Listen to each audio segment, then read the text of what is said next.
Olá, pastor Paz. Pastor, choveu o tempo, como é que tá? Ó, o céu como é que tá limpo. Choveu aqui, eram umas 3 horas. Pastor, tem mais de 30 anos que eu vi isso aqui, ó. Depois da profecia que o senhor fez, ó. Ó. Aqui é sertão, aqui não existe isso aí.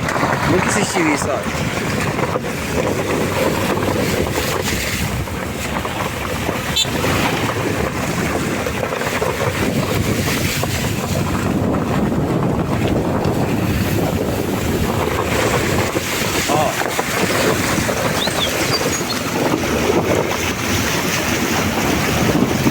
Tanto de água, ó, na estrada, isso é estrada. Ó, ó o tanto de água. Olha. Ó o tanto de água, isso é na estrada.